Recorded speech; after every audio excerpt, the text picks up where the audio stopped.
Hello. तो आज का जो हमारा टॉपिक है वो है सेक्शन 144 सीआरपीसी। धारा 144 क्या है? ये हम लोग बहुत सुनते रहते हैं। सेक्शन 144 धारा 144 लागू हो गई है। ये सेक्शन 144 तभी लागू किया जाता है, इसमें तभी कोई ऑर्डर दिया जाता है जब एग्जीक्यूटिव मजिस्ट्रेट को लगता है कि कोई पर्सन एम्प्लॉयड है, उसको ऑब्स्ट्रक्ट किया जा रहा है, एनॉयंस क्रिएट किया जा रहा है या उसको इंजरी क्रिएट की जा रही है, तो उस कंडीशन में मजिस्ट्रेट 144 में ऑर्डर पास कर सकते हैं। या ह्यूमन लाइफ को खतरा है, ह्यूमन लाइफ के हेल्थ को, सेफ्टी को, या disturbance of public tranquillity, public peace disturb होती है, या दंगे हो सकते हैं, या लड़ाई झगड़े इस तरह से हो सकते हैं, तो उस कंडीशन में डिस्ट्रिक्ट मजिस्ट्रेट, एसडीएम या कोई और एग्जीक्यूटिव मजिस्ट्रेट है वो ऑर्डर पास कर सकते हैं किसी पर्सन को, इंडिविजुअल को। ये ऑर्डर किसको किसको पास कर सकते हैं? तो आप देखिए 144 का जो सबसेक्शन 3 है उसमें है an order under this section में बी डायरेक्टेड टू, किसको किसको पास कर सकते हैं? पर्टिकुलर इंडिविजुअल को, या persons रेसाइडिंग in particular place or area उनको, या पब्लिक जनरली जो वहाँ पे विजिट कर रहे हैं फ्रिक्वेंटली उनको ये ऑर्डर पास किया जाता है कि वो क्या करे, to abstain from certain acts, कोई एक्ट कोई काम कर रहे उससे बचने की कोशिश करे, वो न करे, या टेक सर्टेन ऑर्डर, वो सर्टेन ऑर्डर दे सकते कि ऐसा ऐसा आपको करना है इस टाइम पे, जैसे कि इतने लोग साथ में नहीं निकलने हैं, यहाँ पे नहीं जमा होना है, कोई मूवमेंट नहीं करना है, ये सभी से रिलेटेड वो ऑर्डर दे सकते हैं। तो हम देख लेते हैं सेक्शन 144 क्या है। इसमें देखिए section 144, power to issue order in urgent cases of nuisance or apprehended danger.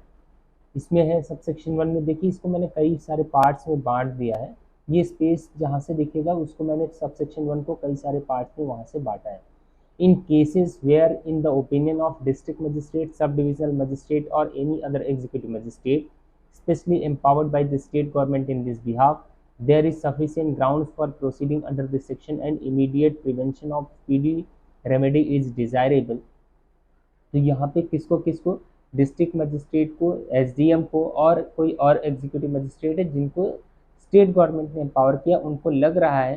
कि कुछ सर्टेन ऑर्डर्स देने हैं, कुछ सर्टेन स्टेप्स लेने हैं।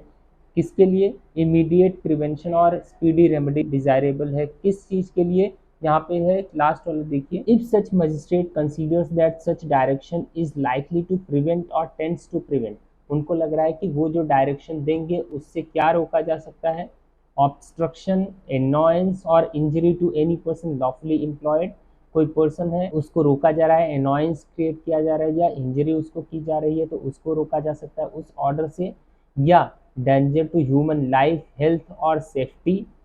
और डिस्टर्बेंस ऑफ पब्लिक ट्रैंक्विलिटी, तो ह्यूमन लाइफ को खतरा है, हेल्थ को खतरा है, उनको उनके सेफ्टी से रिलेटेड, या पब्लिक ट्रैंक्विलिटी डिस्टर्ब होती है तो उसको रोका जा सकता है ऐसे ऑर्डर देने से। या दंगे हो सकते हैं, लड़ाई झगड़े हो सकते हैं, तो मजिस्ट्रेट ऐसे ऑर्डर दे सकते हैं। कौन कौन से मजिस्ट्रेट दे सकते हैं? डिस्ट्रिक्ट मजिस्ट्रेट, एसडीएम या एग्जीक्यूटिव मजिस्ट्रेट। क्या कर सकते हैं? अब यहाँ से सेकेंड वाला पार्ट देखिए, such magistrate may by written order stating the material facts of the case and serve in the manner provided by section 134।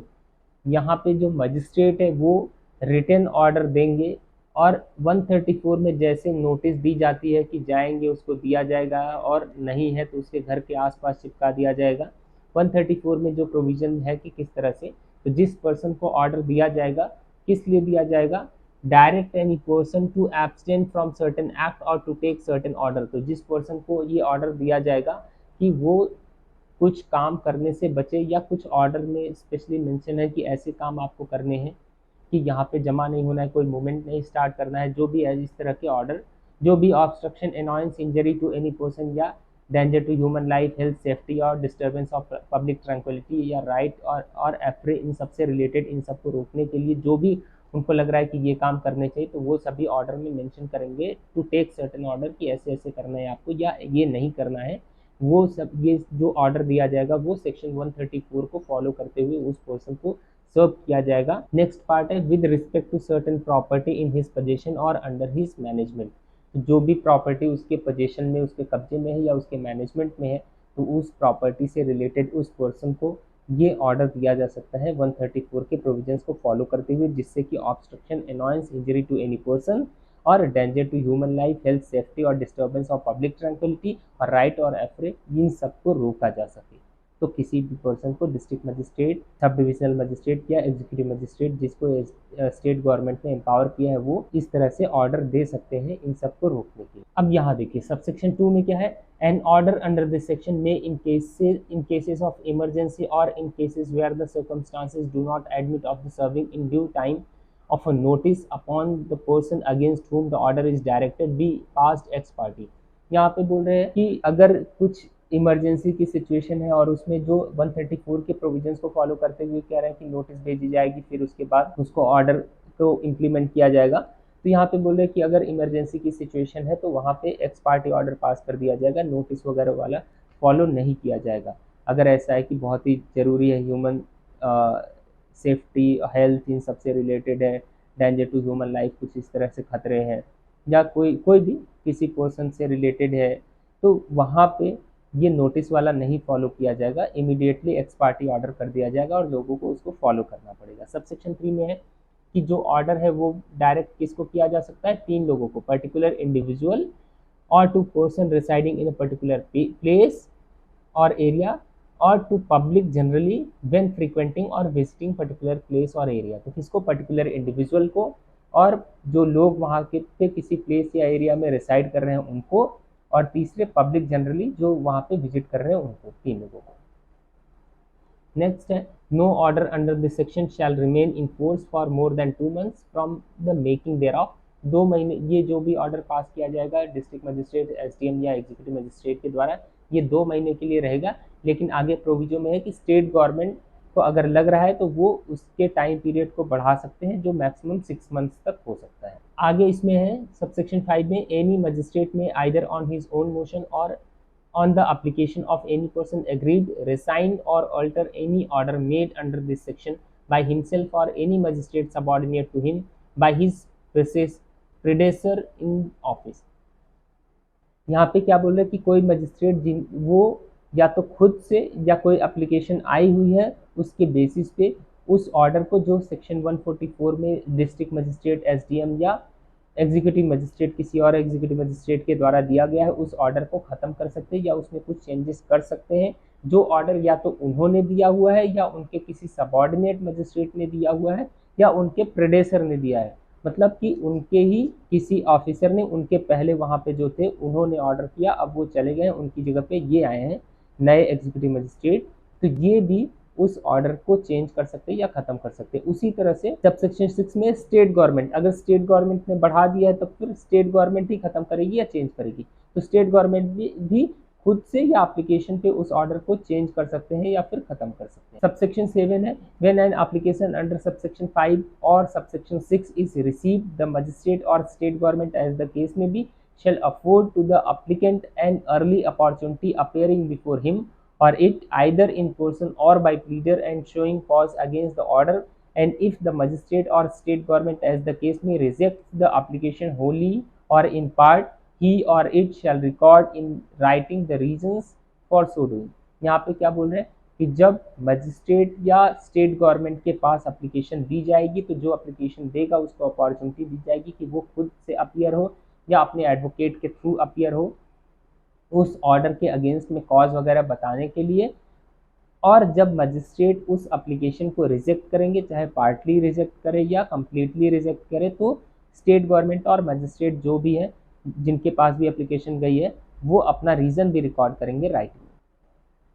तो यहाँ पे हम लोगों ने सेक्शन 144 में क्या देखा कि डिस्ट्रिक्ट मजिस्ट्रेट, एसडीएम या एनी अदर एग्जीक्यूटिव मजिस्ट्रेट जिनको स्टेट गवर्नमेंट ने एम्पावर किया है, वो रिटन ऑर्डर में वो मटेरियल फैक्ट्स को मेंशन करते हुए कि क्या सिचुएशन है, किस लिए ये ऑर्डर दिया जा रहा है, वो सभी मेंशन करते हुए 134 के प्रोविजंस को फॉलो करते हुए किसी पर्सन को ये डायरेक्ट कर सकते हैं कि वो एब्सटेन करे, सर्टेन एक्ट्स के कुछ काम करने से बचे, या कुछ ऑर्डर में मेंशन करेंगे कि ये करना है with respect to certain properties जो उसके कब्जे में है या उसके मैनेजमेंट में है, तो उसको ऑर्डर दे सकते हैं। और ये जो ऑर्डर देंगे ये किसको किसको दे सकते हैं, ये डायरेक्शन जो दिया जाएगा वो किसको किसको दिया जाएगा, तो सबसेक्शन 3 अगर आप देखेंगे तो उसमें है टू पर्टिकुलर इंडिविजुअल को दे सकते हैं या to person residing in particular area और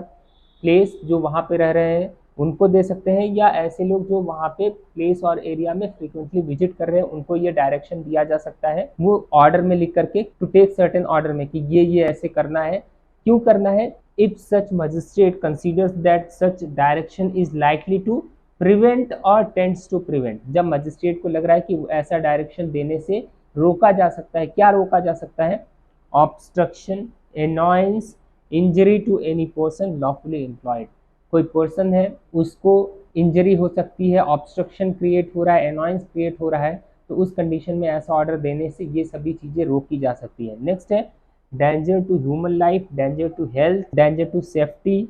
disturbance of public tranquility, right and affray, ये सभी चीज़ें हैं जो खतरा उत्पन्न कर रही हैं ह्यूमंस के लिए, सोसाइटी के लिए, ऐसा कुछ है। और ऐसा डायरेक्शन देने से डिस्ट्रिक्ट मजिस्ट्रेट, एसडीएम या एग्जीक्यूटिव मजिस्ट्रेट को लग रहा है कि इन सभी को डेंजर टू ह्यूमन लाइफ, जो ह्यूमन लाइफ के लिए खतरा है, हेल्थ के लिए खतरा है, सेफ्टी के लिए खतरा है, इन सभी चीज़ों को, इन खतरों को रोका जा सकता है ऐसा ऑर्डर देने से, तो मजिस्ट्रेट ऐसा ऑर्डर देंगे। और इसका ड्यूरेशन 2 महीने रहेगा, स्टेट गवर्नमेंट चाहे तो उसको 6 महीने तक बढ़ा सकती है। और जिन्होंने ये ऑर्डर दिया है, मजिस्ट्रेट ने दिया है, तो मजिस्ट्रेट को एप्लीकेशन दिया जा सकता है। वो एप्लीकेशन जो पर्सन देगा उसको अपॉर्चुनिटी दी जाएगी, उसको सुना जाएगा कि क्यों, क्या उसका कॉज है उस ऑर्डर के अगेंस्ट में, और अगर उस एप्लीकेशन को रिजेक्ट किया जाएगा तो रीज़न भी रिकॉर्ड किया जाएगा कि क्यों उस एप्लीकेशन को रिजेक्ट किया जा रहा है। उसी तरह से स्टेट गवर्नमेंट ने अगर उसको बढ़ाया है 6 महीने के लिए, या जितने टाइम के लिए भी बढ़ाया है, मैक्सिमम 6 मंथ्स, तो जितने टाइम के लिए भी बढ़ाया है स्टेट गवर्नमेंट ने, तो स्टेट गवर्नमेंट को एप्लीकेशन दी जाएगी, और स्टेट गवर्नमेंट अगर उसको उस एप्लीकेशन को रिजेक्ट करती है तो स्टेट गवर्नमेंट भी अपना रीज़न रिकॉर्ड करेंगे कि क्यों वो उस एप्लीकेशन को रिजेक्ट कर रहा है। क्लियर है? Thank you.